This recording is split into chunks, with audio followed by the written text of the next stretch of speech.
आज के इस वीडियो में हम एक सक्सेस स्टोरी की बात करेंगे। एक सक्सेस स्टोरी एक ऐसे व्यक्ति की है जिसकी महज 11 साल की उम्र में शादी हो गई और 20 साल की उम्र में एक बच्चे का पिता बन गया।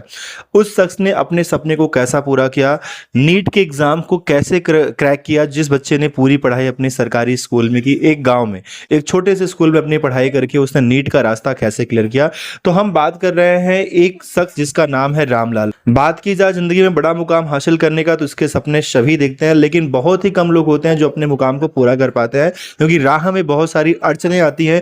उन अड़चनों से लड़ते हुए भी अगर आप लाइफ में कुछ करने को ठान लेते हैं तो आप जरूर सक्सेस हो जाते हैं। तो ऐसी ही कहानी है आज की इस वीडियो में। इस वीडियो से आपको बहुत सीख मिलेगी अगर आप भी अपने लाइफ में कुछ बड़ा करने को सोचते हैं। तो एक कहानी है रामलाल की। आपके इरादे कुछ कर गुजरने के हैं तो लाख अड़चने भी आए फिर भी आपका रास्ता नहीं रोक पाएगी। यही कुछ हुआ राजस्थान के एक शख्स के साथ। दरअसल जब वो 6वीं क्लास में पढ़ रहे थे तो उनकी शादी हो गई और महज 11 साल की उम्र में उनके पास एक बेटी हुई और वो अपने बेटी के पिता बने। लेकिन उसका इरादा पढ़कर डॉक्टर बनने का था। उन्होंने हार नहीं मानी और आखिरकार अब वह डॉक्टर बनने जा रहे हैं। यह सब कुछ इतना आसान नहीं था। इस रास्ते में उन्हें बहुत सारी दिक्कतों का सामना भी करना पड़ा। राजस्थान के चित्तौड़गढ़ जिले के घोसुड़ा गांव के रहने वाले हैं रामलाल। राजस्थान के एक छोटे से गांव से निकले रामलाल ने पढ़ाई के लिए काफी संघर्ष किया। उन्होंने डॉक्टर बनने का सपना देखा था, लेकिन घर वालों ने महज 11 साल की उम्र में उनकी शादी कर दी। जब उनकी शादी हुई तो वह 6वीं क्लास में पढ़ रहे थे और 20 साल की उम्र में उन्हें एक बेटी भी हो गई। इसके बाद उन्होंने डॉक्टर बनने के लिए नीट परीक्षा की तैयारी करने का फैसला किया। यह निर्णय इतना आसान नहीं था, क्योंकि अब उनके साथ परिवार की जिम्मेदारियां भी कहीं ना कहीं थी। लेकिन रामलाल ने अपनी 10वीं तक की पढ़ाई गांव के सरकारी स्कूल से की। 12वीं में उन्हें समझ नहीं आ रहा था कि वह आर्ट्स, कॉमर्स या साइंस विषय में किसका चुनाव करें। इस दौरान किसी ने उन्हें बायोलॉजी से आगे पढ़कर डॉक्टर बनने की सलाह दी।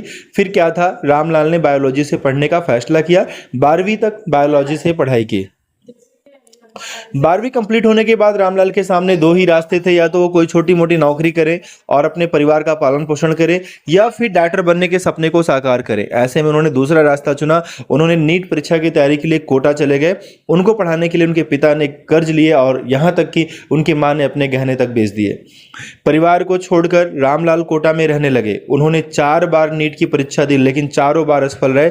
ऐसे में घर वालों का दबाव था कि वह तैयारी छोड़कर कोई काम धंधा शुरू करे। नीट परीक्षा में रामलाल ने कभी 350, 320, 362 ही अंक लाए, जिससे उनका मनोबल भी गिर रहा था। लेकिन उन्होंने हार नहीं मानी। आखिरकार 5वें प्रयास में 2022 में उन्हें सफलता मिल गई और वह नीट परीक्षा पास कर इस बार उन्हें 720 में 632 अंक मिले। आखिरकार उन्हें MBBS में दाखिला मिल ही गया। तो यह गाइस स्टोरी थी रामलाल की। ऐसे ही बहुत सारे युवा हमारे देश में है जो आज भी संघर्ष कर रहे हैं और अपने सपनों को पूरा करने के लिए दिन रात अथक प्रयास कर रहे हैं। अगर आपने भी ऐसा कोई सपना ठाना है तो मैं मान सकता हूं कि आपके लाइफ में बहुत सारी अड़चनें आ सकती हैं, लेकिन उन अड़चनों से भी निकलकर आप अपने सपने को साकार कर सकते हैं अगर आपके इरादे मजबूत हैं।